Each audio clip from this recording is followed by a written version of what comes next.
জালি দিয়ে মুরগি মাংস রান্না করলাম।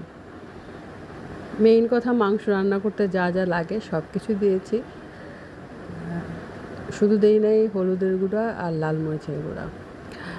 বেশি ঝাল হওয়ার জন্য কাঁচামরিচ দিয়েছি, একটু গোলমরিচ, আস্ত গরম মশলা দিয়েছি, গরম মশলা গুঁড়া, জিরা গুঁড়া, ধনিয়ার গুঁড়া, আদা রসুন বাটা, লবণ সব কিছু দিয়েছি। আর আমি জালিটা টুকরা করে কেটে উপরে হালকা বিচি ছিল, বিচিগুলো ফেলে দিয়েছি। ফেলে আমি পানি যখন বলক এসেছে আমি জালিগুলো দিয়ে দিয়েছি। সেই যে হালকা যে একটু কষ বের হয়ে গেছে ওটা আমি ফেলে দিয়েছি, মানে ভাপ দিয়ে নিয়েছি জালিটা ভাপ দিয়ে নিলে জালির যে ভিতরে একটা ভস্কা একটা টাইপের একটা গন্ধ থাকে, গন্ধটা চলে যায়।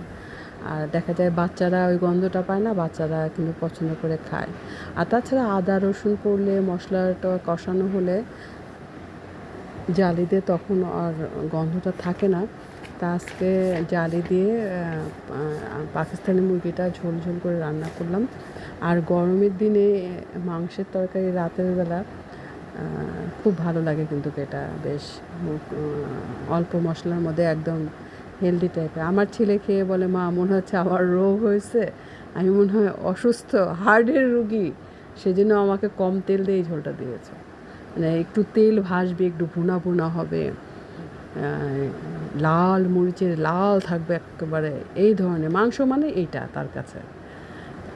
মাংসটা কিন্তু অনেক হেলদি ছিল আর খেতেও কিন্তু অনেক ভালো লেগেছে। দেখো, তা আমি সব মশলা দিয়ে কষিয়ে টমেটো কাঁচামরিচ দিয়ে আমি পানি দিয়ে দিলাম, একটু মিডিয়াম আর কি ঝোল ঝোল করে। নামানোর আগে একটু গরম মশলা গুঁড়া দিয়ে কয়েকটা কাঁচামরিচ দিয়ে আমি নামিয়ে নিলাম, একটু ধনে পাতা দিলাম। তা ধনে পাতা দিলে একটু ভালো একটা ফ্লেভার আসে। নামিয়ে বাস আমি আগে আমার মেয়েটাকে খাওয়াই দিলাম, ওকে ও না হলে ঘুমায় পড়ে।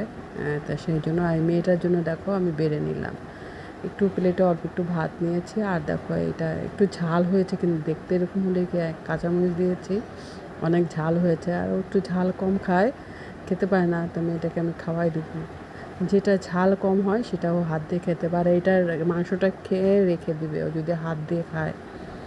মাংসটা খেয়ে এই জন্য আমি খাওয়াই দিচ্ছি, যাতে পুরা ভাতটা ওকে খাওয়াইতে পারি। আল্লাহ হাফেজ, বাই।